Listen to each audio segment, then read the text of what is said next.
First day of classes sa nagkapirang eskwelahan sa Naga City naging organisado. Bantang mga magurang kan mga estudyante kan Daet Elementary School sa Camarines Norte, day na pigtugutan na maglaog o magtambay sa laog kan eskwelahan sa pagpuon kan kralasyahan. Uyan report. Straight from overnight duty, diretso sa Jose Rizal Elementary School si Romulo para naman sa iyang daddy duty. Ngunya naal daw kaya ang first day sa eskwelahan kan sa iyang 4-year-old baby boy sa kindergarten. Alagad pag-abot sa classroom, daiman ko ta naghibi, kundi habo man kaining magbutas sa iya. Yun na panibago na naman. Arug po talaga, kang inat po arug man siya kaya. Nakaka-adjust mo pag mga nakaagi ng aldaw. Pero paano higibuhon mo kayo sa ngunya? Bali, paparam lang. Tamang param. Sepangs o separation anxiety kan mga kakian. Inianharos pirming nagiging angat sa mga magurang asin para tukdo sa kada pagpuon kan kralasihan, lalo na sa elementarya.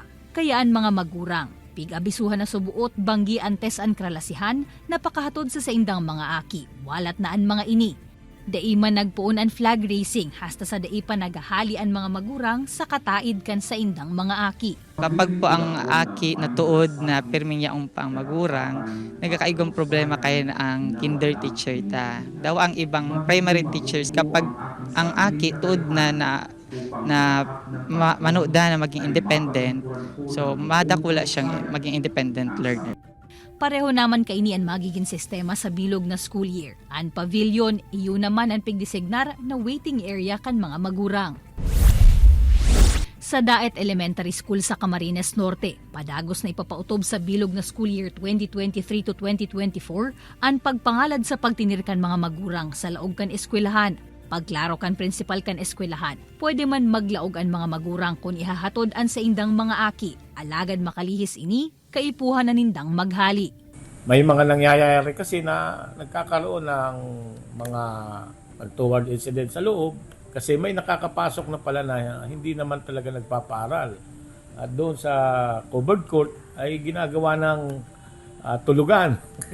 Istambayan na ang nangyayari. Sa kabilogan, sigon sa Department of Education Bicol, naging organisado asin magayon man subuot ang kooperasyon kan mga magurang sa pag-arangkada kan school year 2023 to 2024 sa mga eskwelahan sa bilog na rehiyon.